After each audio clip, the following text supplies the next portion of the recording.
semangat semua dan nanti sampai jam 3 full seperti pagi hari ini ya. Jadi semuanya tetap semangat, tetap bisa mengikuti pembelajaran dengan sebaik-baiknya.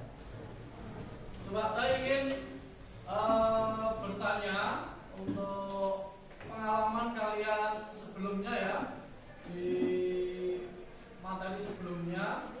Coba kalian pernah nggak punya masalah yang sekiranya kamu hampir menyerah atau mungkin tidak ada jalan keluar untuk menghadapinya, akhirnya kamu putus asa ataupun kamu dengan ekspresi yang lain menangis atau mungkin berkeluh kesah, curhat dengan temannya, pernah nggak? Pernah.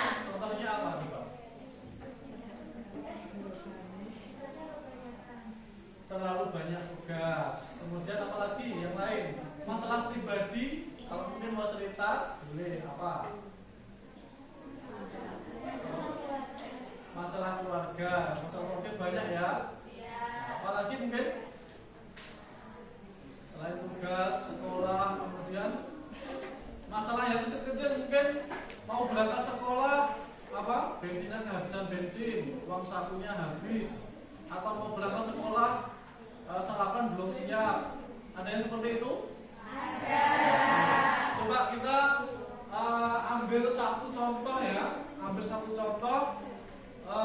Pak, mungkin pada waktu kamu ini ya berangkat sekolah tetapi sarapan belum siap. Dengan teknik berpikir komputasional kan ada 4 cara ya. Yang pertama apa? Dekomposisi, kemudian yang ketiga abstraksi, yang terakhir algoritma. Dari keempat cara itu kamu bisa memecahkan masalah untuk menyiapkan sarapan agar kamu bisa tetap berangkat ke sekolah. Caranya bagaimana? Kalau dari sisi dekomposisi yang akan lakukan bagaimana? Dekomposisi itu apa? Masalah kompleks bagian-bagian yang lebih kecil intinya dari masalah besar tadi yang sarapan belum siap itu dipecah menjadi beberapa bagian-bagian kecil. Kalau kamu mau sarapan itu yang dibutuhkan apa saja? Misalkan nasi, kemudian lauk, kemudian tempat bekal, kemudian sendok, ya, kemudian bawa minum nggak? Itu kamu pecah menjadi 2, misalkan alat makan dan bahan makanan. Alat makannya tadi apa? Tempat makan, kemudian sendok garpu, kemudian tempat minum. Kemudian bahan makanannya apa? Nasi, lauk, kemudian air. Nah, itu kan sudah kamu pecah jadi 2 ya. Dari masalah besar tadi kamu pecah jadi 2. Terus langkah selanjutnya bagaimana setelah kamu pecah jadi 2? Pengenalan pola. Polanya bagaimana? Kalau pengenalan pola, pengertiannya bagaimana?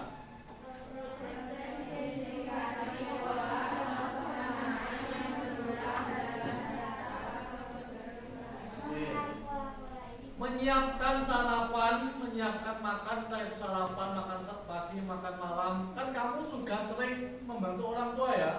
Atau mungkin kamu sendiri yang menyiapkan makanannya. Ya, itu kan berulang kan ya? Kamu lakukan setiap hari. Berarti kamu sudah menguasai itu. Berarti kamu nggak perlu ini lagi, nggak perlu belajar lagi. Kamu tinggal, kalau saya pagi hari ini saya masak mau bawa bekal lauk telur dadar, berarti langkah yang harus saya lakukan apa? Memasak, memecahkan telur, kemudian menambahkan garam atau bumbu yang lain, kemudian sebelum digoreng dia apa? Dikocok dulu, dicampur dulu telurnya, kemudian sampai itu kan sudah berulang kan ya? Sudah berulang kamu lakukan, otomatis kamu sudah memahami itu. Caranya seperti itu. Kalau kamu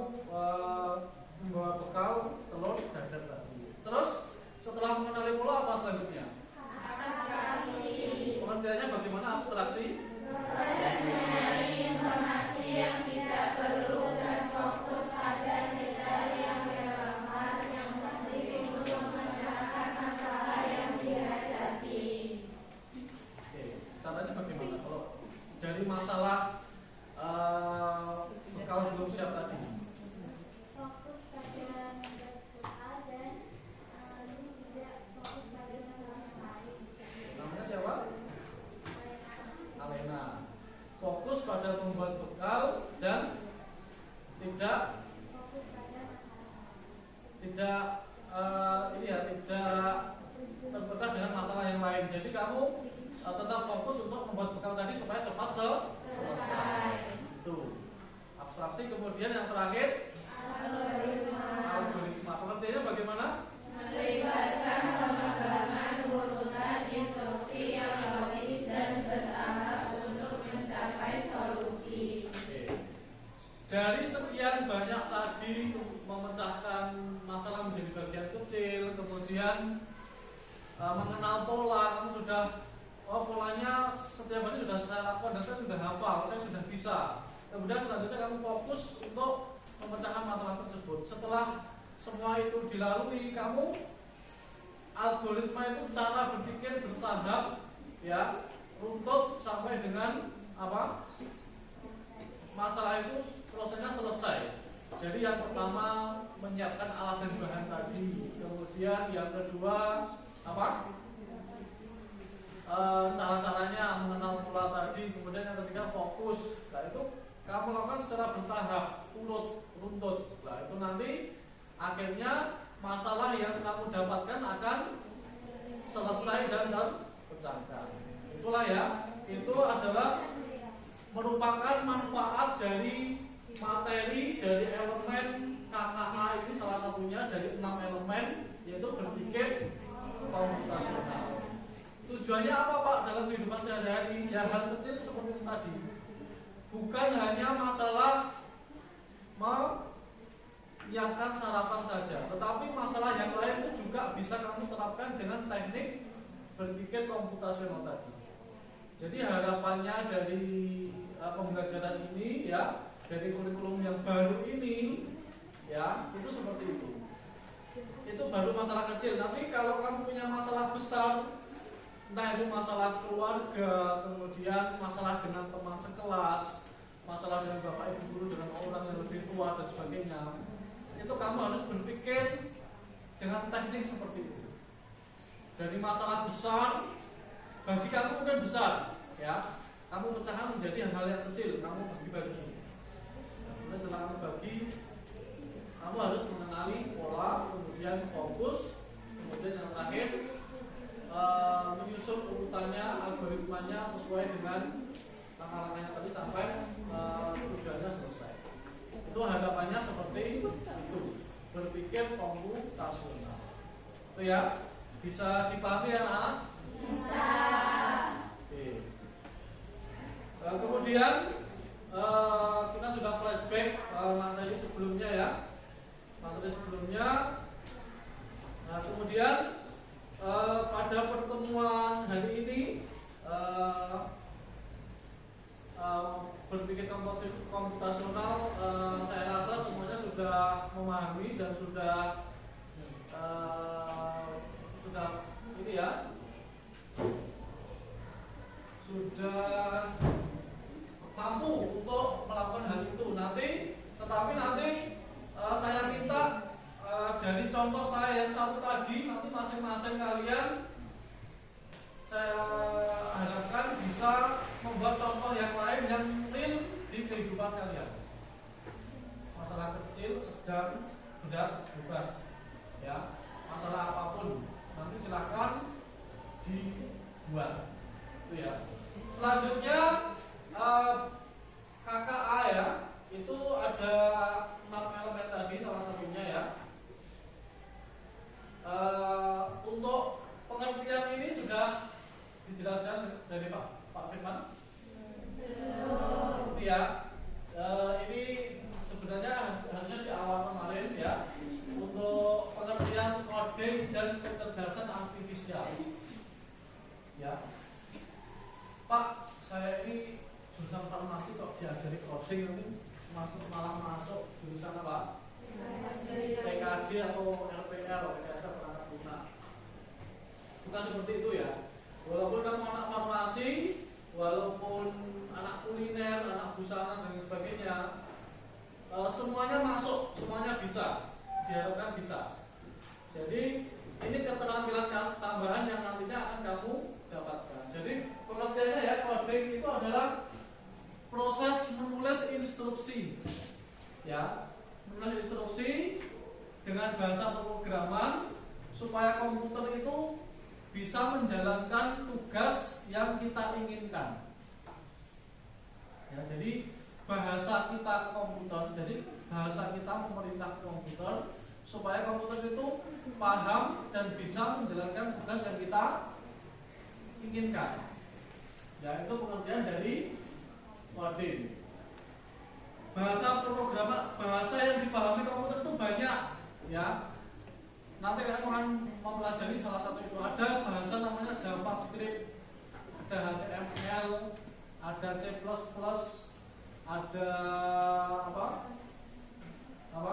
ada bahasa Python, apalagi Scratch, ya. Kemudian apalagi macam-macam bahasa pemrograman itu.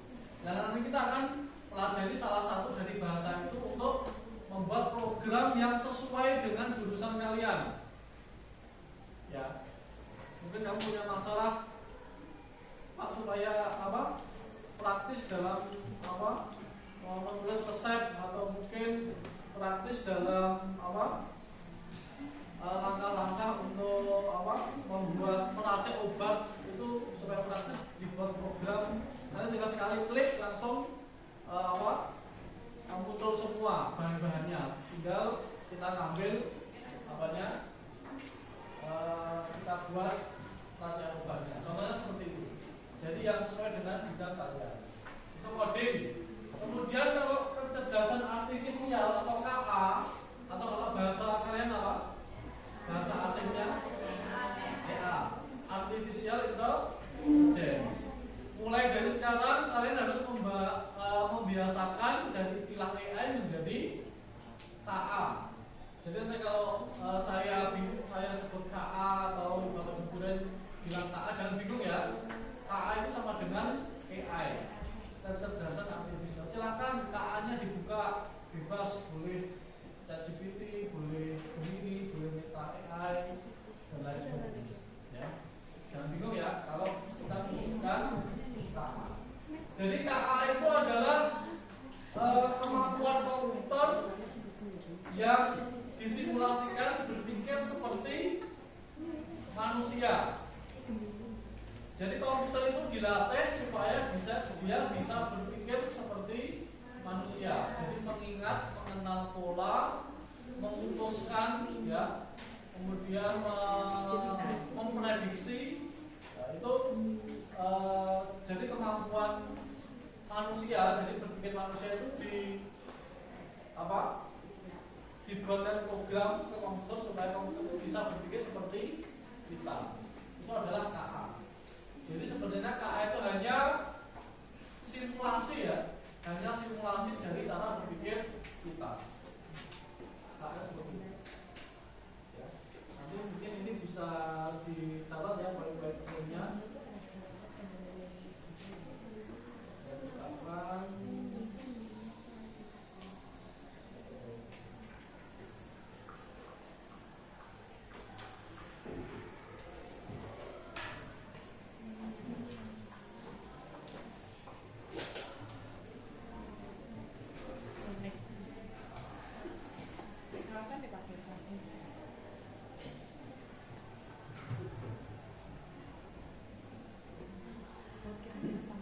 Oke, untuk pengertian coding dan KA ada pertanyaan? Tidak. Paham ya ini ya? Paham.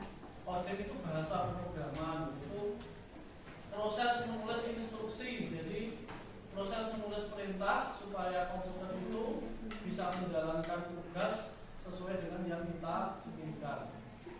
Ya, tugas tertentu. Coding. Jadi kalau bahasa pemrograman itu bagian besarnya, kalau coding itu bagian terkecil dari pemrograman. Aplikasi yang kamu gunakan, TikTok, Shopee, kemudian Instagram, Facebook, itu semuanya dihasilkan dari pemrograman.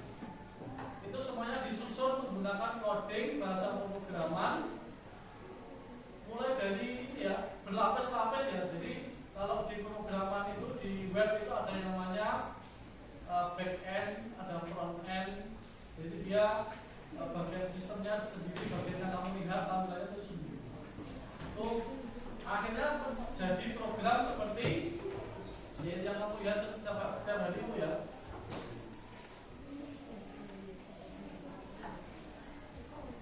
Kemudian ini nanti selama 1 tahun ke depan sampai bulan Juni 2026 kita akan mempelajari ini. Jadi 6 elemen dari mata pelajaran kita KKA. Jadi 6 materi ini kita pelajari 1 tahun ke depan.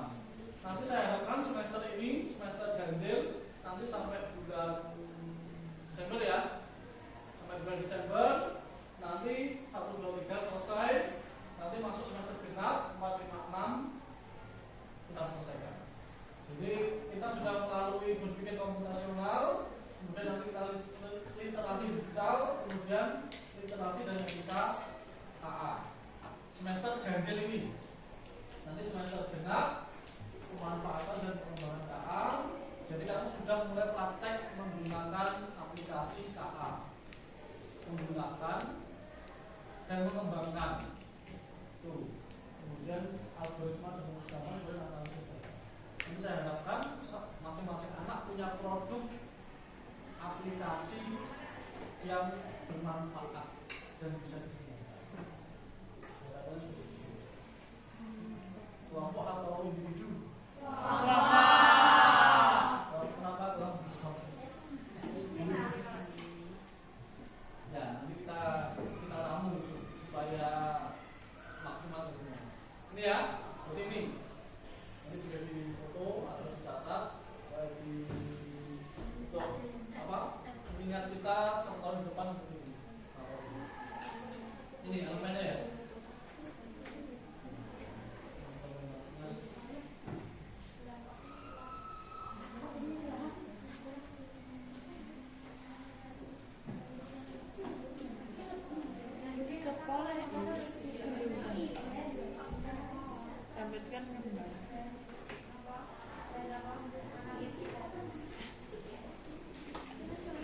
Coba silakan saya buka sesi tanya jawab sebelum kita melangkah lebih jauh ya. Kita baru di berpikir komputasional ya. Mungkin ada pertanyaan, silakan.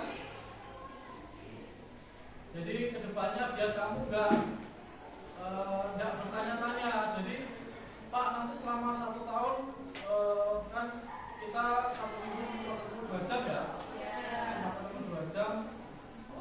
Jadi ekspektasi atau harapan kamu seperti apa di mata pelajaran KKA ini? Itu ya, atau mungkin kamu apa ya? Jadi tujuan pembelajaran yang benar-benar nyata atau benar-benar real di jurusan kamu, utamanya di farmasi mapel ini apa? Silakan.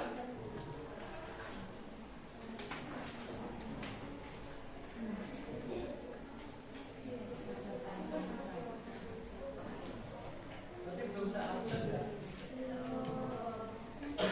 Sambil jalan aja. Coba Adinda Putri, saya juga belum kenal Adinda Putri. Adinda, kalau menurut kamu dengan bahasa kamu sendiri ya, itu bagaimana? KKA ini yang harapan kamu nanti yang bisa kamu pelajari apa? Kamu pengen bisa apa? Kamu ada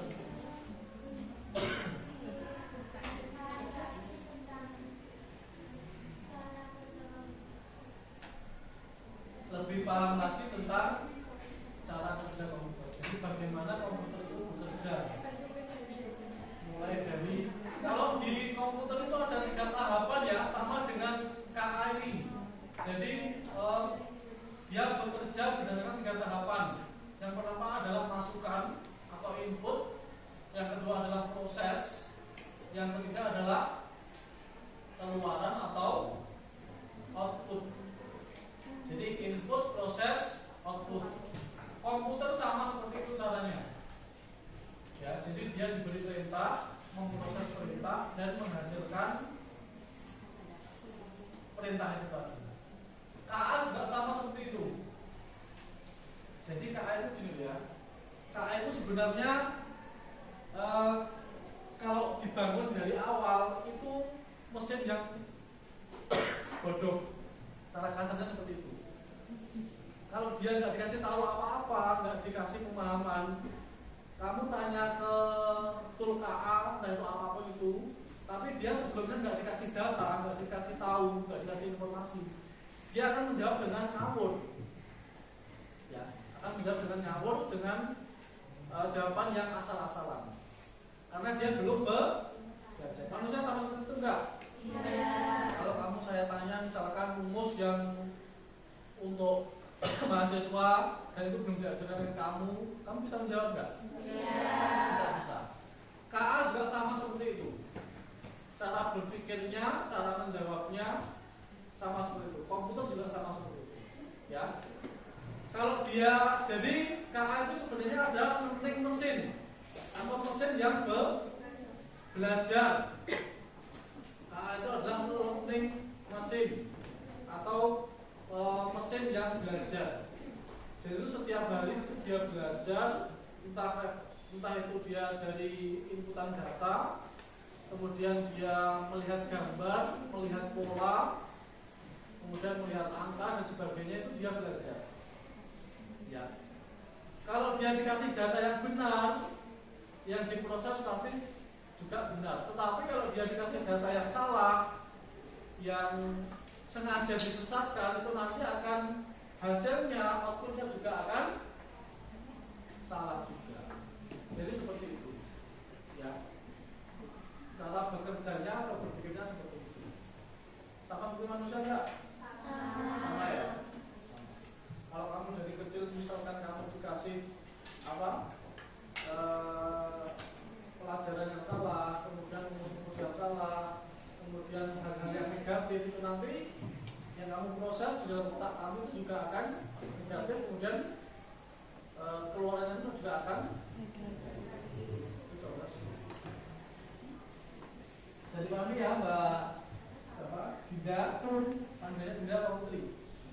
Dinda. Kalau Adisa, gimana Mbak? Panggilannya siapa ini? Bisa. Gimana Mbak Bisa? Sampai sejauh ini dari Pak Firman, kemudian dari saya sudah bisa mulai memahami nggak tentang mapel KKA ini? Sedikit. Kalau harapanmu bagaimana di mapel KKA ini? Lebih bisa memahami tentang KKA lebih jauh. Mungkin kamu punya angan-angan ini nggak apa? Nanti di pelajaran Pak Indra ini saya pengen ini Pak, saya pengen membuat ini, atau mungkin nggak harus sesuai dengan jurusan kamu ya, mungkin apa? Tentang kehidupan sehari-hari, apa-apa, ada nggak? belum kepikiran Pak. Belum kepikiran. Oke, Pak, nanti mulai dari ini ya. Kalau Afifah, gimana Pak? Afifah?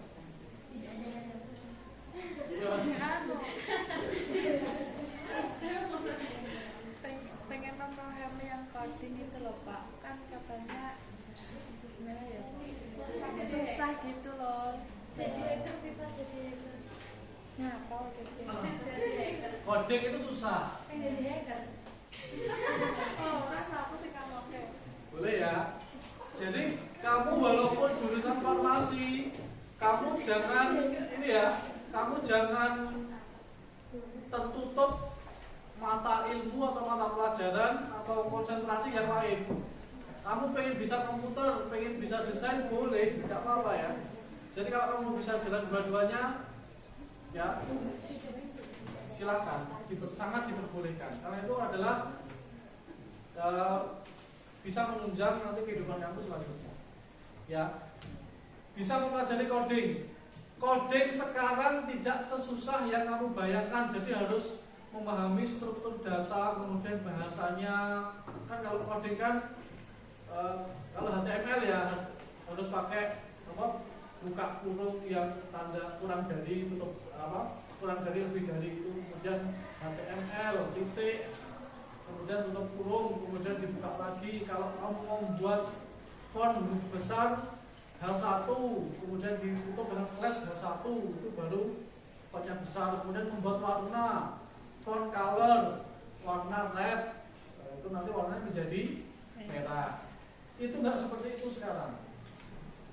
Kamu orang awam pun, maksudnya kamu nggak bisa paham apapun ya, nggak pernah pegang komputer, nggak pernah mempelajari bahasa pemrograman itu bisa. Caranya gimana Pak? Kamu tanya ke KA, tinggal copy paste, copy paste. Ya.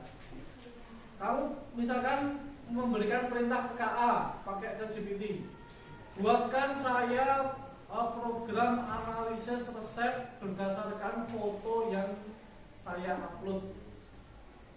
Biasanya tulisan dokter kan tulisannya sangat indah sekali ya, sangat tidak bisa terbaca ya. KA bisa mengenali itu atau bisa membuatkan program itu. Ya. Buatkan saya program pengenalan resep berdasarkan foto yang diunggah atau diupload. Nanti akan kakak berpikir kemudian membuatkan program, listing program dari awal sampai akhir. Ya. Kemudian kamu tinggal copy paste ke programnya, kamu jalankan, sudah jadi. Ya, sudah jadi. Kamu tinggal testing programnya. Kalau misalkan ada error, kamu tinggal bilang ke kakaknya lagi ada error di bagian ini, dibalas ke ini, tolong perbaiki. Itu nanti akan memperbaiki dia. Kalau nggak ada error, bisa berjalan, nah, kamu tinggal uji coba programnya. Kamu foto resep, kamu upload, dan nanti si programnya itu nanti akan menerjemahkan. Misalkan paracetamol 500 mg, terus ini berapa? Jadi nggak usah takut dengan coding ya, dengan bahasa pemrograman. Karena sekarang semuanya lebih mudah. Ya, kamu tinggal klik, tinggal perintah, programnya jadi sesuai keinginan kamu. Atau mungkin kamu pengen buat program tentang fashion. Kalau misalkan hari Senin saya mau hangout, cocoknya pakai apa, warna apa, kombinasinya apa, kamu masukkan datanya, nanti programnya akan memberikan saran yang terbaik. Seperti itu ya. Jadi bukan hanya di lingkup farmasi saja, semuanya nanti akan bisa kamu gunakan. Itu ya. Kemudian saya apresiasi ya tadi ya teman-teman yang memberikan pertanyaan, kemudian memberikan harapannya tadi di pelajaran KA ini.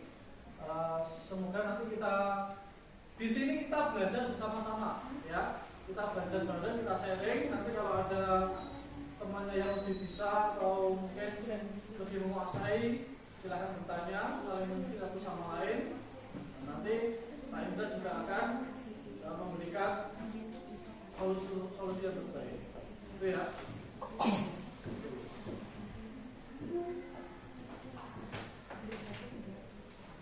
Ada pertanyaan lagi mungkin?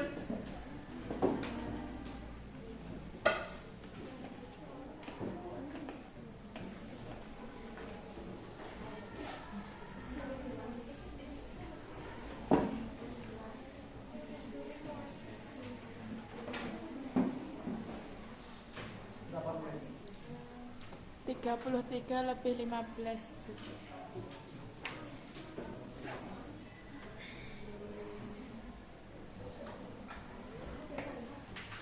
Baik, itu ya pertemuan hari ini ya.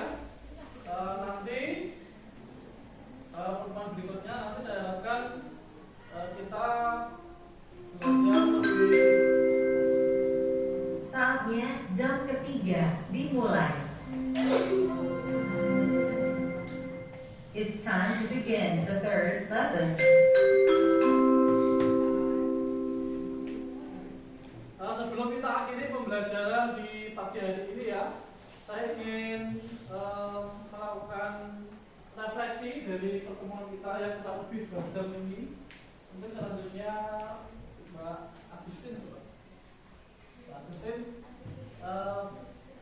apa yang mendapatkan di pagi hari ini tadi dari awal sampai akhir? Penjelasan tentang coding dan pengembangan tentang KA. Penjelasan tentang coding dan KA. Pengertiannya ya.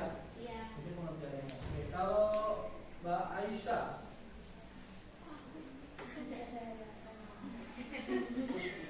Aisyah, Lebih mengerti apa itu pelajaran kakak. lebih memahami ya. Iya. Itu peninggalan apa itu? Kecil kamu sendiri.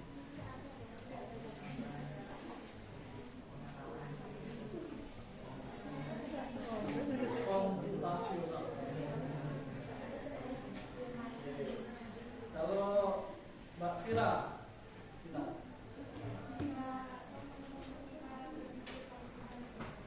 jadi tahapan-tahapan tadi ya.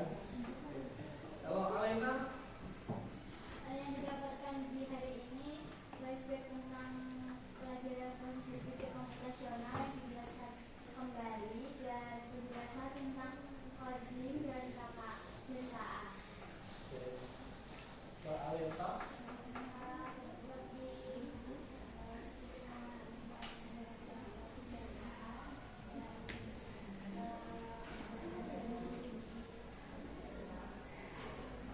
kalau Mbak Alinda,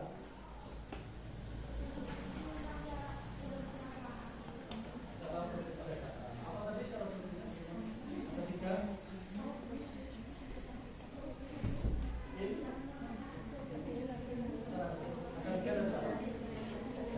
input, proses, cara bekerja. Mbak Alin, Tapi mengetahui tentang bahasa pemrograman bukan tadi tuh di coding tadi. Mbak Alia,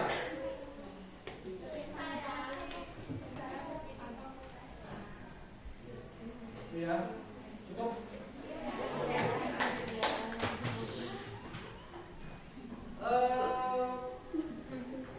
Selanjutnya minggu depan ya kita ketemu lagi insya Allah di tanggal berapa?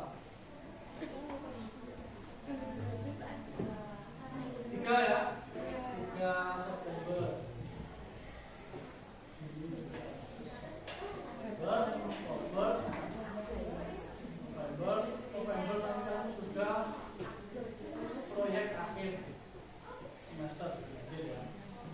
Tuh. Untuk pertemuan minggu depan semuanya bisa pakai Canva semua ya? Bisa pakai Canva. Coba nanti silakan di rumah ya. Kamu buat tadi ya, kamu buat tahapan-tahapan berpikir komputasional ya. Jadi nanti di slide pertama itu berpikir komputasional ya, judulnya berpikir komputasional, kemudian diisi bawahnya dikasih nama, nomor absen dan kelas. Itu slide pertama ya, judulnya berpikir komputasional, nama, nomor absen, kelas. Kemudian slide berikutnya, slide kedua, pengertian dari masing-masing 4 tahapan berpikir komputasional: dekomposisi, pengenalan pola, abstraksi, kemudian algoritma. Itu dijelaskan. Jadi catatan itu tadi kamu salin ke Canva. Jadi slide 1, 2 sama ya. Slide 1, 2 sama semua nanti. Kemudian yang slide ketiga adalah judul permasalahan yang kamu hadapi. Bebas. Kalau kamu nggak pengen masalah pribadi ya nggak apa-apa. Kalian itu kan privasi masing-masing ya. Masalah kecil-kecil nggak apa-apa, seperti yang saya contohkan tadi. Mungkin setiap kesulitan memakai jilbab Pak? Boleh. Karena di dalamnya Jilbab jadi atau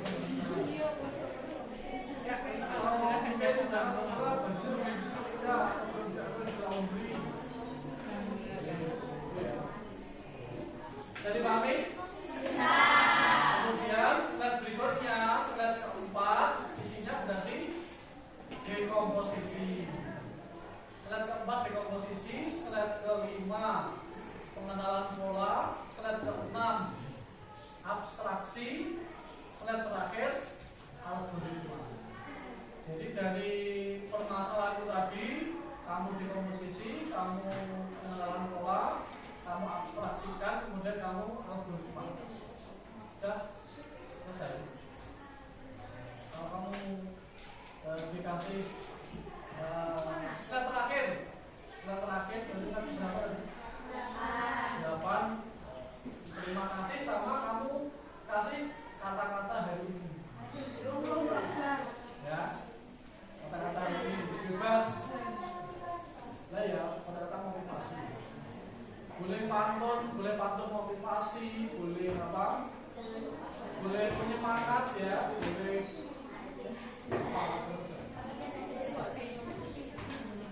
Oke, untuk pertemuan selanjutnya nanti kita akan masuk ke literasi. Nanti harapannya literasi digital 3-4 kali pertemuan selesai, terus kita masuk ke literasi dan etika.